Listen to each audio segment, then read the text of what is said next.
Hi everyone and welcome to episode 36 of Teach Tech Play. I'm Eleni Karitzis and I'm your host and founder of Teach Tech Play. We have a fantastic show today for you with some fantastic educators from Melbourne. I'll just throw over to Steve, my co-host, to say hello and welcome. Hello everybody, welcome. Today's episode looks to be a spectacular one. Lots of local people in the crowd tonight, so I'm excited. Thanks, Steve. And yes, it is great to have all the wonderful Melbourne locals join us today and sharing what they're doing in their classrooms, especially at this time of year. I know it's always hard with reports and the busy end of year events happening. So we really appreciate them all jumping on and sharing something with us today. Before we get started, I'd just like to congratulate last month's winner, Phil. He shared with us a product of the future. So things he's been doing with his students at his school. So make sure you go to our website and you can follow up on that episode if you did miss it. But what I'm going to do is I'm just going to share the link to vote for your favourite presenter today. So here's the voting link. So make sure you do vote for your favourite presenter. They're going to be fantastic and you can check out all our previous episodes up on our website. One thing before we start is just a reminder for the 2018 Teach Tech Play conference. Early bird tickets are on sale at the moment, but that deal will be ending on the 22nd of December. So tickets for 2 days are $3.95. So make sure you get those in before Christmas to secure your spot. Tickets are selling fast, so make sure you jump in and get those. Now I'll throw over and introduce our wonderful presenters for today. So if you guys just want to tell us a little bit about yourself, where you're from, what you teach, that would be great. Laura, do you want to introduce yourself? Hi, my name's Laura and I'm a 1-2 teacher and literacy leader at St. Bede's in Balwyn North. Perfect, thank you. And it's funny having you here because I remember you being at the same school I did my final teaching round when I was back at uni. So it's great to have you and I love what you share. Yes, it was a long, don't know. It was only yesterday. What are you talking about? But yeah, it is great to have you here. Dean, do you want to introduce yourself and tell us a little bit about what you do? Yeah, I'm Dean Kuran. I'm a grade 6 teacher at a PYP school in Melbourne. I've been teaching there for the last 4 years and yeah, loving it. Been a big fan of the show for a very long time and very humbled to be here. Perfect. Thanks, Dean. And we met through that PYP community as well. So it's great to have you here on the show. And Jason, a returning presenter, which we love to have on the show. Yeah, hi, I'm Jason Coleman. I'm a Year 5 teacher from an independent school in Melbourne. Yes, as Eleni said, this is another chance for me to come on the show, which I love. Thanks for the opportunity. I'm looking forward to learning from everybody else as well. So let's get going. Perfect. Thanks, Jason. And Lauren, welcome to the show. Hi, I'm Lauren and I'm a Director of Learning Technologies at an independent school in Melbourne, across the senior school and across their 5 campuses here, as well as their offshore campuses, and I teach VCE, Health and Human Development. Perfect. Thanks, Lauren. Great to have you here as well. Now, for today's show, you guys have 4 minutes. So, Laura, you're going to kick off the show. I'm going to get confused with Laura and Lauren on the show today. I was thinking that before. I'm like, I've got to get it right. So Laura, let me know when you're ready. You can start sharing your screen and I will start the timer. Yep, ready to go. So today I'm going to be talking about connecting to the teaching community through Instagram. And this was something that I sort of started doing last year. I was already present on Twitter, but I was in a bit of a teaching rut and was sort of looking for another way to connect and get some more teaching inspiration, and noticed more and more teachers, primarily more overseas, but was starting to appear with teaching accounts on Instagram. So I decided that I would also get involved. And the thing that I love about the teaching community on Instagram is that it sort of appeals to younger teachers. So it's a great way to reach out to graduates in particular and connect to graduate teachers. And also the fact that it's a visual medium. So I think unlike Twitter, in some ways, it can be a little less intimidating, especially for those younger teachers. And it's a great way for people to kind of get that sort of being able to see inside other people's classrooms and see what's really going on and get the ideas of what to do. And also the fact, I went a bit fast there. Also the fact that now Insta stories are a feature. They've been a way to sort of, for teachers to provide a kind of real-time insight into their classrooms. Often teachers will reflect on new strategies that they've learned and show how they work. And it's like a way of having little tutorial videos that you can click on every day, which I find really helpful. I use a couple of apps within my Instagram, which I'm sure people are probably aware of. One of them is Word Swag, which you can use just to place text over either photos that you've taken or just backgrounds that they've got within the app. So I use those quite a lot.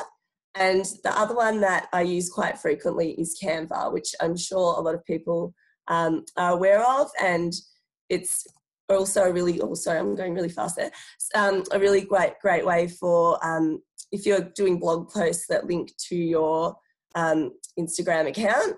And also, I also use it to make posters in my classroom too, which is good. Another big feature with Instagram that sort of started last year is the face-to-face networking. So at probably around Easter time last year, I started doing Melbourne teacher meetups through Instagram. And it was really just started very informally as a picnic and a way for teachers to connect with one another. And at that time, we had a lot of teachers who on the first day I was amazed that a lot of teachers came up from places like Bendigo, Albury, Geelong. So there was a lot of teachers who were in very small schools and who didn't get a lot of access to PD. So there was a way for them to come together and meet each other, and through that we've been able to do giveaways. Giveaways and also mentor graduates as well. So we've had one every term holidays since then. And I've used it as a fantastic way to connect with other teachers in GAFE schools. So through our inquiry, last year I had a little toy that we sent around and we did a shared Google slide with different schools. So you can see here's some slides that were created. And through connecting to Instagram, we were able to connect with different classes on Google Slides, and our little toy went all around the country to the Gold Coast, Tamworth, and it was a great way for my kids to connect with other teachers who were really passionate and other, just get the other kids to connect. So I found it a really easy way to connect alongside Twitter. And if you are interested in coming to one of the Melbourne Teach Meets, you can follow Melbourne Teach Meet on Instagram and the hashtags Aussie Teacher Tribe and Aussie Teachers Instagram. Perfect. Thank you for sharing that. And it's always great to see. And I sort of have just joined Instagram or probably a term ago now. And I must say, from a classroom teacher's perspective, it's absolutely fantastic. You just sort of, I know with Twitter sometimes I sort of get bombarded with, oh my gosh, what am I going to write? But with Instagram, you can just quickly take a photo and upload it. And it's great for teachers just to get a visual, just to see what other teachers are doing. I've been getting a lot of inspiration from there, especially as you said, when you get in that sort of situation, you're like, oh, what am I going to do next? And sort of go on there and you find a lot of inspiration. So thank you for sharing. It was something I was going to share. When I asked you to be on, I was like, I wonder if you're going to share that. So it's great that you did share it, because you've been on it for longer and doing a lot more with it. So did anyone else have any questions or comments? Yeah, I just love the idea of, I guess, using Instagram as like a continuous portfolio of all, like whether it's your personal teaching development or whether it is about the learning that's going on in a particular classroom, and just having that out there for the school community and parents, and then of course other educators in other classrooms. And that's a great idea. Yeah, it's I think it's a really approachable way, an easy way for people to do that and find inspiration as well. Yeah, at a senior school level, we've seen some students curate their inspiration via Pinterest, but then curate their production design plans in Viscom and in media studies using Instagram as that medium, because it has video and pictures, and being able to show that through has been really great to be able to use it at that medium with students, obviously, that are old enough to be able to use it as an effective communication medium in their use. Yeah, and I think it's like anything, like any tool, it can be a little bit, it's sort of how it's effective with how you use it. So if it can be fluffy, or you can sort of use it in different ways and you can get more out of it. Laura, just a quick question. Just with the using photos of the students, how do you get around that? I don't use any photos of students on mine. So I purely, I have a Twitter account for my classroom and the parents give permission for that, but I don't put any student pictures up. So I put pictures of their work up or pictures of just my classroom. But yeah, I just avoid that because I find it's sort of more a PD thing for myself rather than using it as a classroom tool. I know some schools do have classroom or school Instagram accounts, and I presume it'd just be the same sort of permission that you would get for Twitter or any other social media. Okay, great. And Dean, I've seen, why did I say Dean? Jason, I've seen on there that some teachers also just emojis over student faces, and I know if I put photos up you just can't see faces, so strategically take the photos without the kids' faces in them. Perfect. We'll jump on to our next presenter, Dean, and Dean will be sharing with us today Passion Matters, a conference for students by students, and this is something I've sort of spoken to along the journey and heard about, so I'm excited that you're sharing it today, Dean. So when you're ready, let me know and I will start the timer. Cool. Just share the screen. All right, can you see that? Yep, perfect. Yeah. So Passions Matter, it's a conference for students by students. It's just into our second year at the moment. But I'll just give you a little bit of the background. So in 2015, some of the teaching and learning leaders at our school went to L2 in Manila.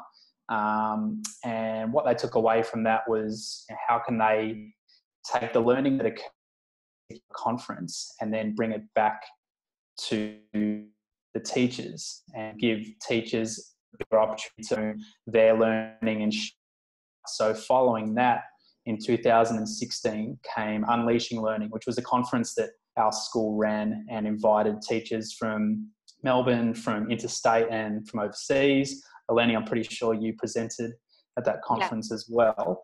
And from there, the idea came, well, we've been giving teachers this incredible opportunity to learn and have ownership over their learning. Why can't we do the same for our kids? In 2016 came Passion, and we've done it again this year. And those logos are actually designed by a couple of grade 6 students. And it worked in two ways. One, it was just an incredible opportunity for kids to participate in a conference and essentially run it from top to bottom. And as well as that, it was a really great way to steer the ship towards our PYP exhibition, in which the topic or the central idea was about passions and using our own passions and interests to have an impact on other people and take action. So from there, we offered students the opportunity to develop their own TED-style talk for about 5 minutes and presenting to an audience of probably a couple hundred people, and a way to share their passion or to provoke thinking and to get other people interested in taking their own action in line with what they are interested in. We gave kids opportunities to run their own workshops, so very similar to the conferences that we attend as educators. And if they didn't want to do that, then we wanted them to at least be involved actively in whether it be the preparation or the running of the day, so organising food, assisting their peers with running their workshops, running reflection sessions, blogging, tweeting, taking photos. But if there was an opportunity for them to be involved, then we wanted to provide for that. So then we put all of the back-end material into Scared, and all the students were then able to choose what were the workshops that they wanted to attend on the day. So if they had an interest in fashion and model, they were able to go to... My internet has just... but I think I'm okay now. Yeah, you're okay. And keep so going. And you've got a minute. Their own workshops for the day. In the preparation, they were able, not only do we other young, hip experts in their fields come in and present those emojis on faces spoke about. And then a mentor. And then, so these are the different things about from reading and writing to gender bias and resilience. Some examples of the workshops, so baking, coding, sports. We had one guest come in and run a poetry and rap workshop, some creative drumming. And the kids put on food. Can't have a good conference without good food, of course. The day and occurred on the day. And what we learnt was that learning isn't confined to the walls of the classroom. It's really important to give kids other authentic learning experiences. We did give kids to explore their own passion. Important was kids truly own their learning and they have agency over what they're doing. Just get out of their way because they can do incredible things. Any questions? Well done. That was right on the buzzer. You've cut in and out a bit, but I think we understood what you were talking about there, Dean. Sure. You know, what I love is how with the PYP and the direction it goes with exhibition and everything, how you guys came back and sort of rethought it again and thought, you know what, we're doing a great job as it is, which I know your school is doing, but what can we do to make it better? And I think, you know, the idea of the TED Talks is a fantastic one to give kids that power to see. And, you know, we use them a lot in our classroom to inspire and motivate our kids, but actually having them do their own, I think, is really good self-esteem for them to talk about something they are passionate about and to link it into your unit, I think was a really smart idea. So congratulations to you guys. Do you have any big ideas for next year now? Like, where do you go to next? Well, I think a lot depends on, I guess, the central idea that we do run with for the exhibition.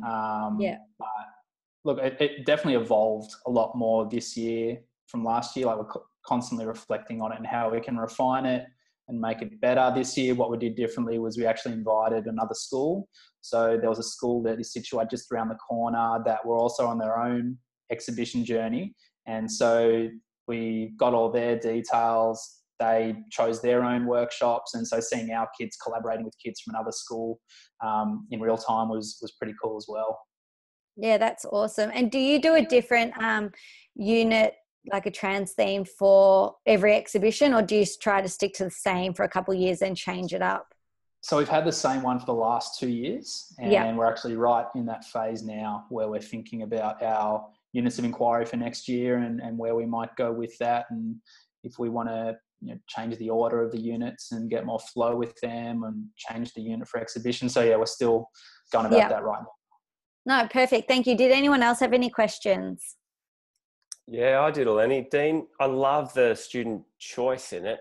How do you combat students who maybe would hide a little bit and not challenge themselves to take and step up and take a different role? How do you help coach kids through that? Yeah, we're amazed that kids who you don't expect are going to, up there, put themselves out there in front of a large audience and talk about what they're passionate about. And, we might not even know what it is that they're passionate about there, and they just surprise you. And the constant memory is, if you want to be a part of it, we'll find a way for you to be a part of it. And whether it's setting up the chairs or setting up the room for a particular workshop that's being run, getting equipment ready, cooking the food, cleaning up, we generally, I'd say just about every single kid, and we had 80 plus kids in the year level, we made it work. And they made it work. They really wanted to be a part of it, and they made it happen. We were there to support them and scaffold them and do what was needed, but in the end it was by them, for them. So yeah. Well done. Perfect. We'll keep moving on. Next up, we have got Lauren. And Lauren, we're so excited to have you being a senior school teacher. I'm excited to see how you are flipping the classroom with Lightboard. So it's very rare to get senior school teachers on board and wanting to share. So I'm glad we've got you to see what you're doing with those students of yours in the senior years. Wonderful. Thanks, Eleni. I'll just share my screen. And it is, I think, one of the things everybody to sort of understand in the senior school is that senior school can be quite different. It can be very lecture style. And one of the things that we did do over the years was flip our classrooms and start to run PowerPoint-based lessons, or we'd start to use the wealth of resources that were out there, whether it be Khan Academy, Style, all the different content providers. And we asked all of our students, and they all said very clearly, it's wonderful, but I want to see my own teacher and I want to hear it explained by them. And so we had a look at a Lightboard, and a Lightboard really is a glass chalkboard that's pumped full of light, and it's for recording video topics, and you face towards your viewers and the writing goes in front of you. This is open source hardware that anyone can make, and it originated at Northwestern University. So we've built our Lightboard, and I'll show you an example. Why we're enjoying it? Because usually when you flip a lesson on a whiteboard, due to the glare, you get quite a poor video. And good video lessons, oh look, I can find typos on the fly here, have usually gone through a lot of post-production editing, unlike my PowerPoints. Merge video of a teacher speaking to the camera with the PowerPoint. So you usually have to post-produce those. The Lightboard lets us start to draw highly visible sketches, but it also allows our teachers to face the camera, not the board, and to capture good video without much editing knowledge. Where we're starting to use it, to be honest, as a voluntary thing at the moment, we're asking who would like to. And I'm happy to talk later on if you're wanting to know how we schedule that. But at the moment, we're starting to use it in biology, mathematics, commerce, and the sciences. I see the opportunity in the future for it to be used in arts and humanities, but I think the most natural one, because if you look at all the examples that are being used on the web, they're all really about maths and sciences. So it'll be interesting to see where we go. I'm just going to show you part of one of our videos. Template that we will have on GoTo that you can either print and fill out for each one, or you may just like to get a book ruled up just like this. And in these spaces here, so this is the Cornell note method. In this main part, just here, you'll see there's titles up there to remind you of what to put in there. But what we'd like you to do is watch the videos through, take down any dot point notes, nothing extensive, just dot points on what you're seeing. You might also include in here any formulas that come up, any diagrams, any data that might be discussed. Just summary in here. It shouldn't go any more than this space here. Over in this smaller part here, this is a summary. So I'm going to stop that one and just quickly show you. 1 minute. Yep, with some key knowledge, just so that you can have a quick look. Why they're used, the type of substances that go through them. There are different properties of the protein channels. We've talked previously about hydrophilic. So you get an idea of how they're being used. You have to get it takes a little bit of practice, because you have to get a bit like a weather person, because your knowledge of it is, your PowerPoint's not actually up on that glass, it's up on the TV in front of you. But just to sort of finish up, how do you make your Lightboard? It's an open source community, and you go to lightboard.info, and there's all the construction. We had ours made. In America, you can purchase them, but we had ours made. And there's also a fantastic user community of lightboard.info/home of where people are starting to use Lightboards. And any questions? Well done there, right on the stopper there. But I'd never actually heard of Lightboard. So when you said to share it, I was sort of intrigued to know what it was. And it's very interesting. and I think, asking your students, especially those senior students, what you guys did at the beginning, of what do you like. I think that sometimes teachers, we do get caught up with all the extra programs, all the extra things that are there. And at the end of the day, sometimes the kids do want to hear from you. And I know that sometimes flipping your learning takes time. And I know I've tried to do it multiple times. And, you know, I have some tutorial videos for teachers, and it takes me almost months to get the recording right because I become so particular and so perfect about it. But I think with Lightboard, the way you're talking about it, the way that teachers just can write, it's just exactly like how they are normally teaching, but it records it as well, I think is really helpful and easy rather than listening it over and over in front of you in your computer. Do you find that? Yes, and so much so that our maths department, based on their feedback, have said we don't actually want our teachers talking and presenting, and we're asking back our maths methods and our further maths students who received 50s over the last few years in the VCE to come back and explain their ways of working through exams and how they work through. And again, because it's just getting up and talking in front of that board, they're not too worried about the tech, and that's been a good thing. And we're really excited about having some of our past students who our kids really, really respect come talk about how they answered questions to get 50s in the VCE, which obviously is what people aim for. Yeah, no, that's perfect. Any other questions from anyone?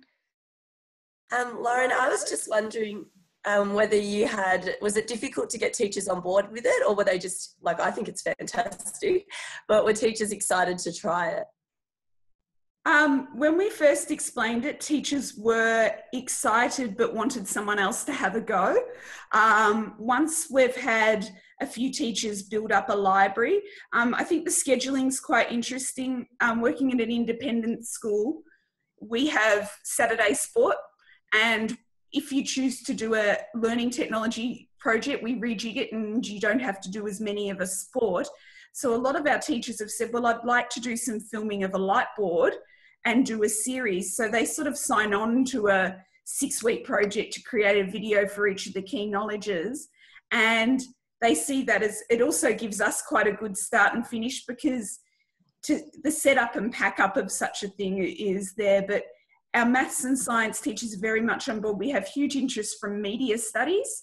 I think once they realise that it's not a super polished thing and that we're nice and we do multiple takes and we have fun.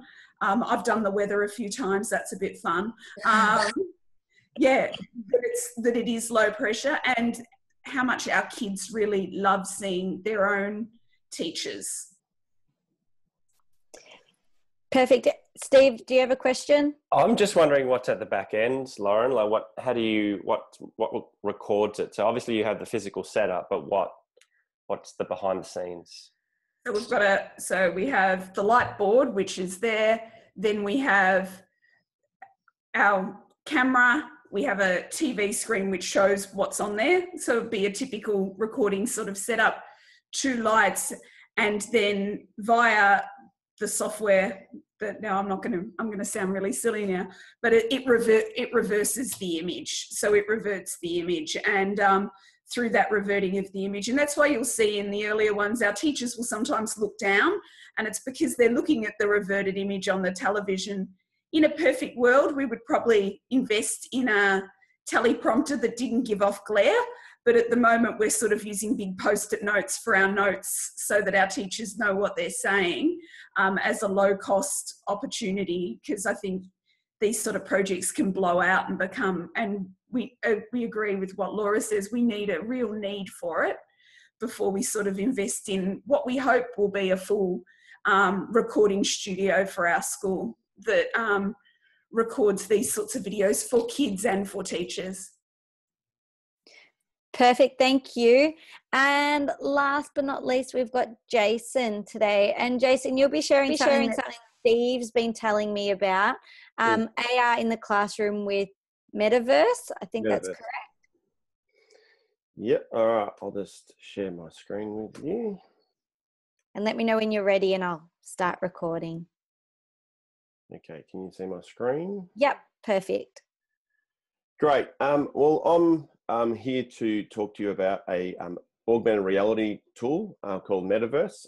I've really got involved with augmented reality over the last couple of years. I find it something really exciting, and it's really engaging for staff and for kids.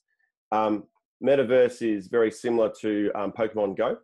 You have got the images pop up on as a trigger. It's extremely easy to use. There's a whole lot of different experiences that you can create, such as scavenger hunts.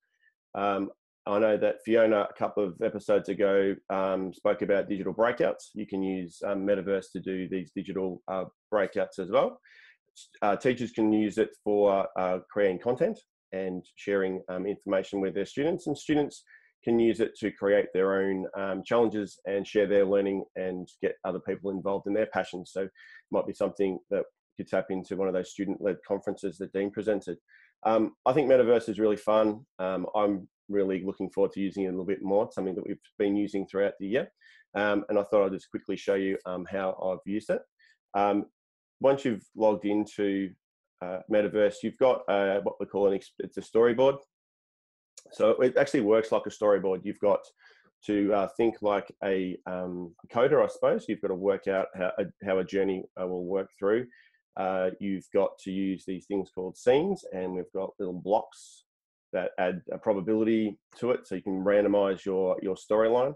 I think you've got to think like the user, so you've got to really put yourself in somebody else's shoes, which is great. I think it's great for the students to develop their storyboarding skills when they're writing narratives, and obviously coding. They're going to be thinking about the if-then thinking, and then again they're looking for their audience. I created a quick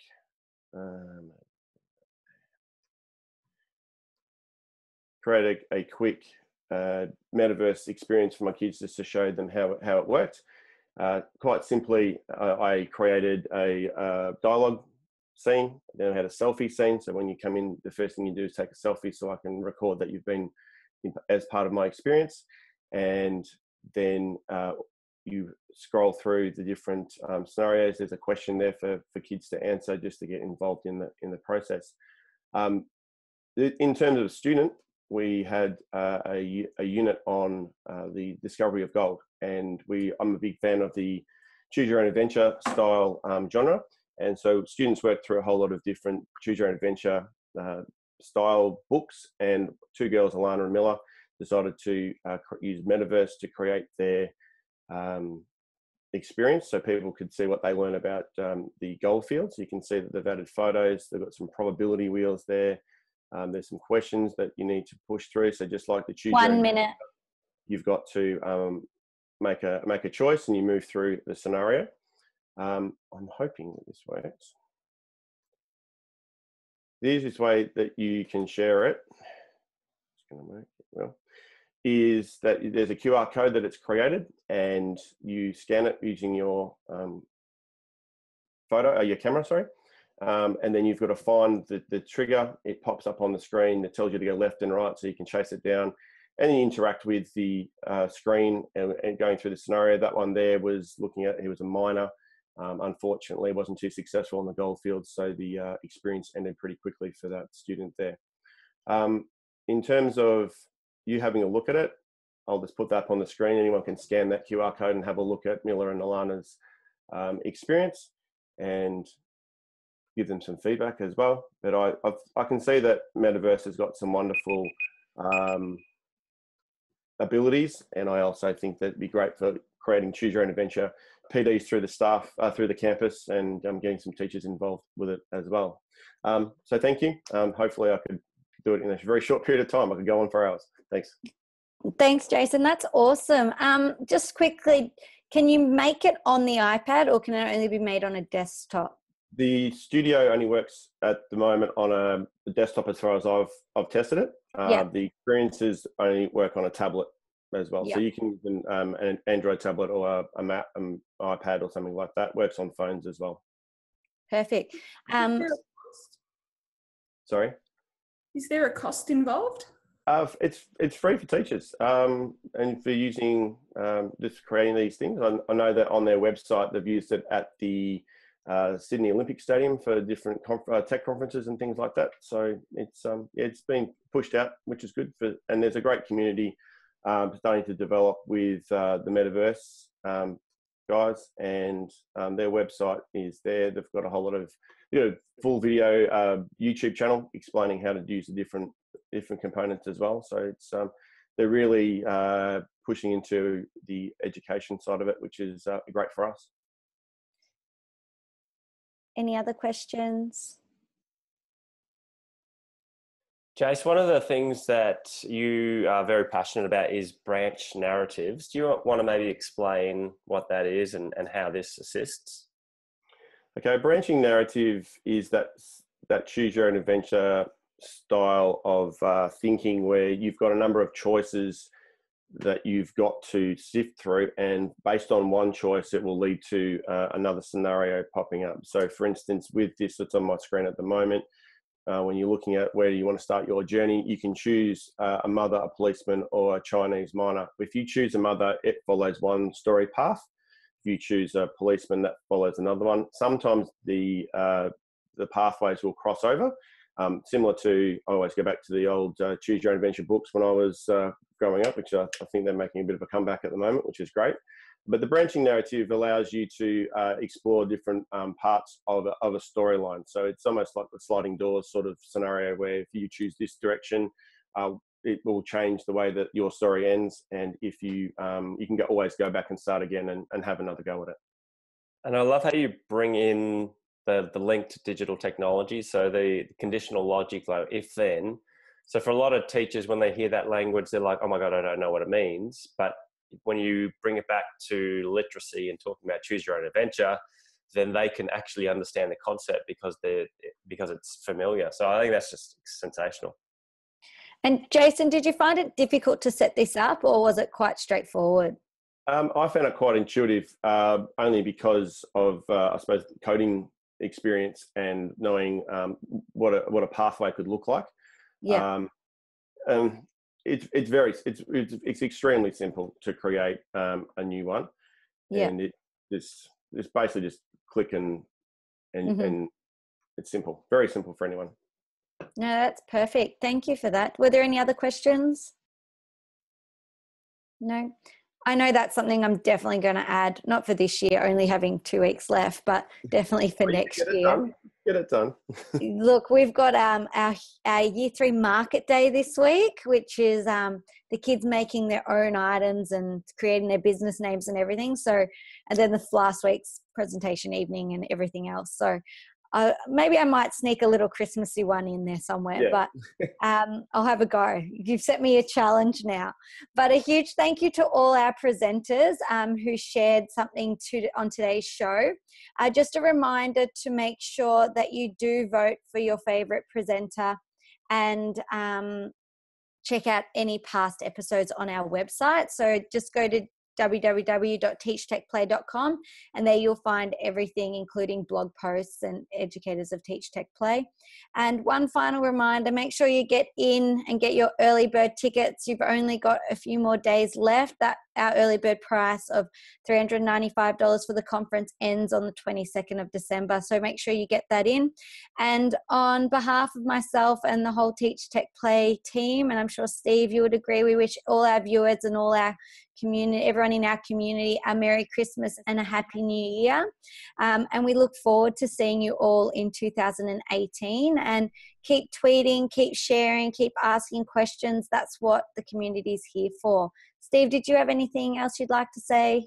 Oh, I can't believe we're already wishing Merry Christmas. I'm like, where did that year go? So just thank you to everybody for, I mean, we've been really lucky, Lenny. We get to witness some pretty amazing insights into classrooms. So to those people who presented on the show, thank you. You make this show amazing, and you give Eleni, Corey and I the best professional development every month. And yeah, hopefully we'll be back in 2018 bigger and better, and the conference is pretty exciting. So have a safe and happy Merry Christmas from me. Perfect. Thanks, Steve. And thanks to all our presenters for the whole year and our viewers. Without the viewers, obviously we wouldn't do this because you're the ones who like it. So thank you heaps, and see you next year. Bye, everyone.